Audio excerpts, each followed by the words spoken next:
All right, let me ask you something. How many more deaths must we see before we realize that corruption is not some kind of distant thing that is happening in government buildings or just in news headlines, something far away? When are we going to start to realize that we live with that corruption in our streets, in our homes, and in our hospitals? Now, you've probably heard about the story of the young man from Delft, Yusuf Daniels, 29 years old.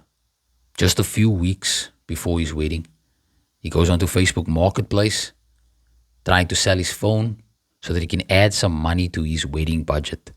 And you know, when I read that, it reminded me of what my mother and I tried to do before my wedding. We did exactly the same thing. So what happened to Yusuf could have happened to me, and it could have happened to many other young South African men who've been down that same path. But for Yusuf, his cousin got shot in the leg, and his life was taken. Or let me ask, how many of you still remember Nikita, 4 years old, from El Dorado Park? That child screamed for help. The whole country heard her cry. And yet, where were the systems that were meant to protect her? They failed. The systems that we pay taxes for to be there when we need it. Look, as much as this is, I suppose, a welcome move, right? But voices have been echoing the need, they advocate, for such offenders to not even qualify for any bail.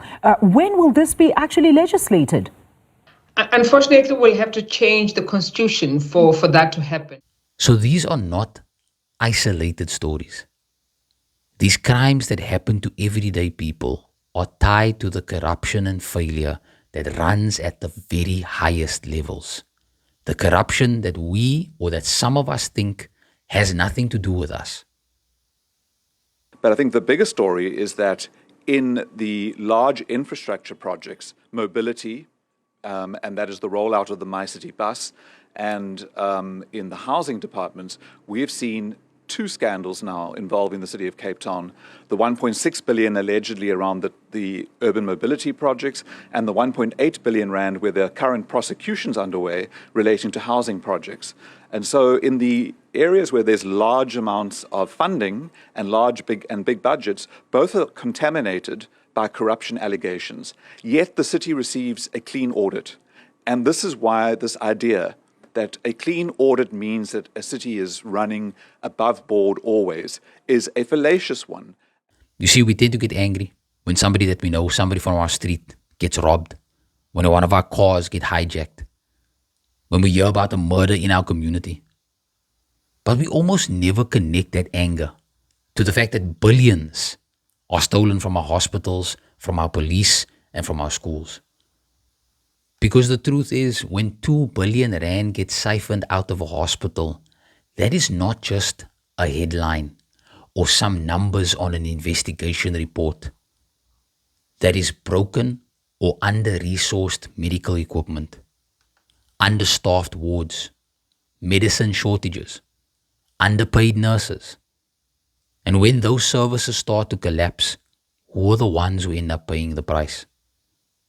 It's your loved ones, whose health, whose recovery, and whose lives depend on those services and resources. And believe it or not, that 2 billion rand that goes missing also turns into less jobs, leaving more people in a state of desperation and more people turning to crime. So Yusuf's murder, Nikita's death, even your poor experience that you have at Home Affairs or at the police station, these things are all connected. They are all symptoms of the same disease. Corruption at the top that filters right down into your everyday life. So I just want to touch on what happened at the Tembisa Hospital. The Special Investigations Unit found that more than 2 billion rand was basically stolen, siphoned off. 2 billion. That's money that should have gone to saving lives. They identified 207 service providers, more than 4,500 purchase orders. And you know what's the best part? Some of the people getting rich through this scam weren't even senior officials. Junior clerks were getting between 1.1 to 6 million rand each. One mid-level manager walked away with around 30 million rand, allegedly. And the whistleblower, Babita Dukaran, who tried to stop this, who tried to expose it, she was assassinated in an attempt to make sure that you would never know how much was stolen from you. When she was performing her due diligence with the transactions, she picked up an exorbitant amount of money going into the Tembisa Hospital. And she reported this to her supervisor, the corruption that was occurring within the health department. And a report was submitted by her to the supervisor and requested an investigation. And 2 weeks later, she was gunned down outside of her home. Because that's the reality. The 2 billion rand that got siphoned off from you.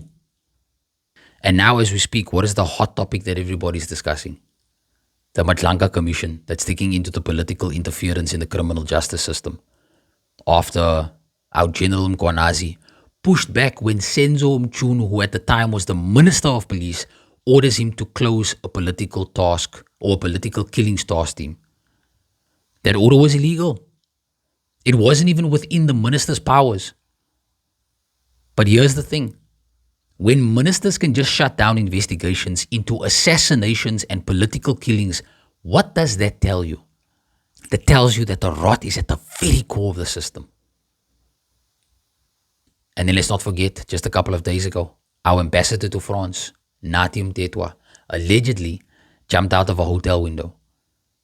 And his name was linked to this commission. Now, whether it's suicide or not, the timing is quite interesting. There are things that are just not making sense. Yeah. The ambassador leaves, as you're telling us now, leaves a function, but instead of going to his residence, he books himself to a hotel, which is understandably not too far from where he stays, and he takes the floor number 22. He is then later discovered outside the hotel, assumed to have plunged, having forced a window open. But here's also an important factor, and that is that his phone is discovered somewhere in a park. But you know what's really frustrating for most of us as South Africans who have been paying attention to what's been going on for the last few decades is that we've seen this before. Remember the Zondo Commission back in 2018? Endless testimony, shocking evidence, names exposed, state capture. And yet here we are in 2025, 7 years later. And how many of those people have faced justice yet? Cases are still dragging on. Evidence is gathering dust. And the masterminds, whoever they are still living comfortably. We will remember that part of what weakened our system was that Parliament did not do what they were supposed to do for many years when they were called upon to please establish a public hearing to investigate as Parliament allegations of state capture.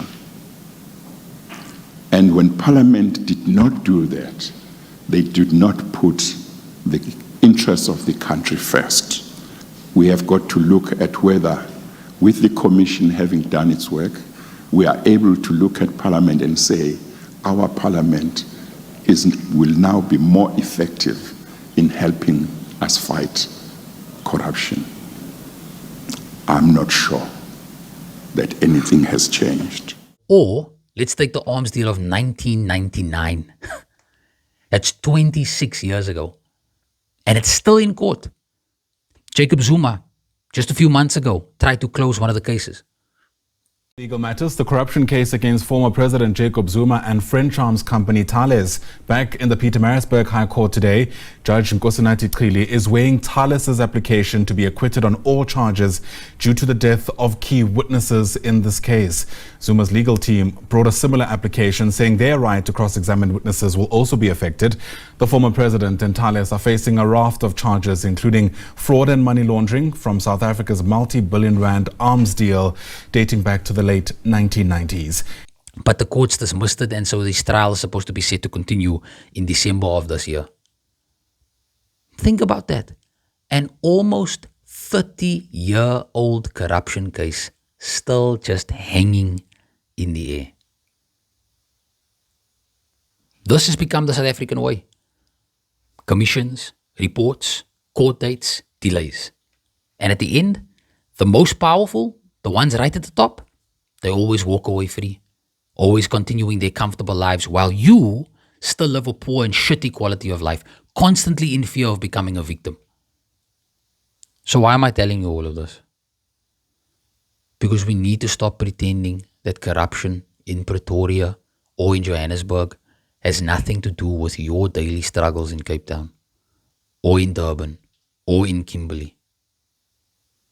That argument that you had with your family about unpaid bills, that time that you gave up applying for a passport because home affairs is a nightmare to deal with, that friend who dropped out of university because NSFAS messed up the payments,